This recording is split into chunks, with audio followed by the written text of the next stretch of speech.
आज हम एक्सप्लेन करेंगे फ्रिक्स ऑफ नेचर नाम की एक मूवी को।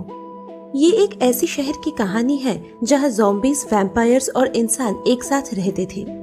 कहानी के शुरू में ओहायो नाम का एक शहर दिखाया जाता है।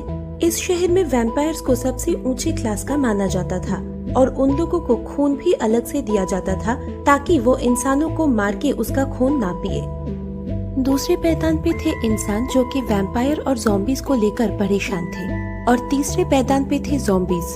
कुछ ज़ॉम्बी को शहर से अलग रखा गया था क्योंकि वो मौका मिलते ही सब इंसानों को खाना चाहता था। और जो शहर के अंदर थे उन ज़ॉम्बीज के गले में एक डिवाइस बांधा गया था ताकि वो कंट्रोल में रहे। और सबसे दिलचस्प था यहाँ का स्कूल जहाँ पर ज़ॉम्बीज, वैम्पायर्स, इंसान सबके बच्चे पढ़ने आते थे।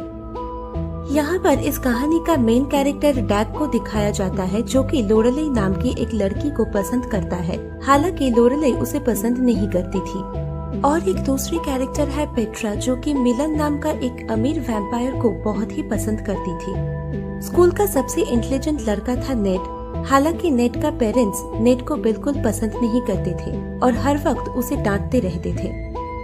एक दिन पेट्रा मिलन के घर पार्टी में जाती है और जब दोनों एक साथ अच्छे टाइम बिता रहे थे तभी मिलन पेट्रा को काटने की कोशिश करता है ताकि पेट्रा भी वैम्पायर बन जाए। पेट्रा मिलन को रोक देती है और इस वजह से मिलन गुस्सा हो जाता है, तो फिर पेट्रा वैम्पायर बनने के लिए राजी हो जाती है। पर दूसरे दिन जब पेट्रा देखती है कि वो धीरे धीरे वैम्पायर बन रही है तो वो मिलन को कॉल करने की कोशिश करती है, पर देखती है मिलन उसकी फोन से अपना नंबर डिलीट कर दिया है। तो पेट्रा समझ जाती है कि सिर्फ उसकी खून पीने के लिए ही उसको इस्तेमाल किया गया है। एक दूसरे सीन में एक फुटबॉल के मैदान दिखाया जाता है जहां पर एक कोच दिखाई देते हैं जो कि एक बहुत ही बड़ा मीट फैक्ट्री का ओनर भी है, और वो बहुत लालची भी था क्योंकि पैसे बचाने के लिए फैक्ट्री के सभी एम्प्लॉयज को वो निकाल के ज़ॉम्बीज को रख लिया था। खेल शुरू होते ही डैग बॉल फेंकता है और एक खिलाड़ी को चोट आ जाता है। इस वजह से कोच डैग के ऊपर गुस्सा हो जाता है, परंतु दर्शकों के बीच लोरेलाई भी मौजूद थी और वो डैग से इम्प्रेस होकर मिलने की मन बना लेती है। दोनों डैग के हाउस में मिलते हैं और रोमांटिक बातें करने लगते हैं। तभी डैग के पेरेंट्स डैग के रूम में आ जाते हैं और लोरेलाई खिड़की से बाहर चली जाती है। तब उसके पेरेंट्स उसे समझाते हैं कि अब तुम बड़े हो रहे हो तो शरीर के अंदर और बाहर बहुत सारा चेंजेस आएगा। ये सब सुन के डैग बहुत ही अनकंफर्टेबल महसूस करता है। दूसरी तरफ नेड को उसके पेरेंट्स डांटते हुए दिखाई देते हैं, तो गुस्सा होकर नेड ज़ॉम्बीज के इलाके में चला जाता है। वहाँ वो देखता है कि ज़ॉम्बीज एक दूसरे के साथ मजे कर रहे हैं। वहाँ पर जिसको जो मन चाहे वो कर रहे हैं। किसी की भी कोई बात से उन ज़ॉम्बीज को कोई फर्क नहीं पड़ता। ये देखकर वो एक ज़ॉम्बी को बोलता है कि वो भी ज़ॉम्बी बनना चाहता है, तो एक ज़ॉम्बी से वो बाइट लेता है और ज़ॉम्बी बन जाता है।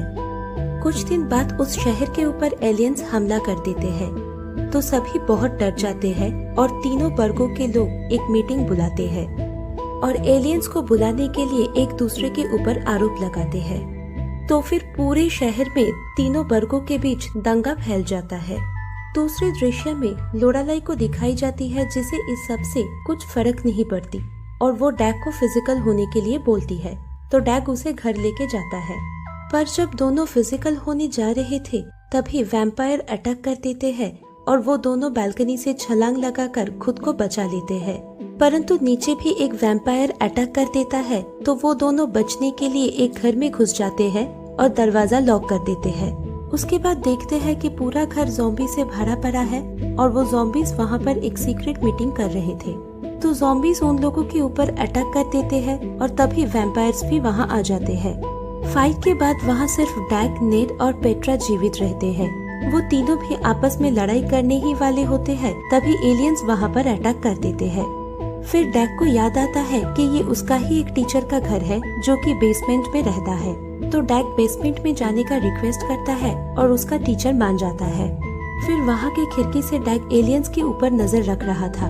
तभी नेड और पेट्रा को बहुत भूख लग रहा था, तो वो दोनों मिलके डैग के टीचर को खा लिया। डैग को बहुत गुस्सा आता है, पर वो सोचता है कि अभी वो कुछ कर भी नहीं सकता, तो फिर एक साथ बेसमेंट के अंदर रहने लग गया। फिर डैग को उसके पेरेंट्स को लेकर चिंता हो रहा था, तो वो घर जाना चाहता था। तो सुबह होते ही तीनों बेसमेंट के बाहर आता है, पर तेज धूप के कारण पेट्रा की स्किन जलने लगती है। तो डैग अपना सारा कपड़ा पेट्रा को दे देता है और खुद कपड़ों के बिना चलने लगता है।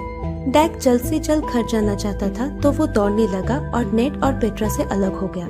फिर नेड और पेट्रा कॉलेज जाते हैं और डैग भी वहाँ पर आ पहुँचता है और दोनों को बताता है कि वो रास्ते में कुछ एलियंस से मिला, पर वो एलियंस उसे कुछ नहीं किया। तब नेड बोला कि शायद वो एलियन सिर्फ सिंथेटिक चीजों को फील कर पाते हैं और डैग के शरीर में कपड़ा नहीं था, इसलिए उसको फील नहीं कर पाया। फिर वो तीनों एक साथ कुछ वक्त बिताते हैं और जब उन तीनों को लगता है कि एलियंस आसपास नहीं है, तो वो तीनों कपड़ा उतार के डैग के घर जाते हैं, पर वहाँ पर डैग के पेरेंट्स नहीं थे। उसके बाद कुछ एलियन उन तीनों के ऊपर अटैक कर देते हैं, क्योंकि तब तक वो तीनों फिर से ड्रेस पहन लिए थे।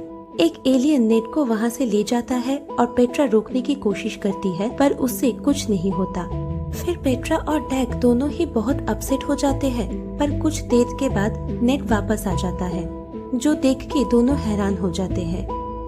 नेड बताता है शायद पेट्रा उस एलियन को मारने में सफल हुई थी, इसीलिए वो एलियन नेड को बेस कैंप तक नहीं ले जा पाया।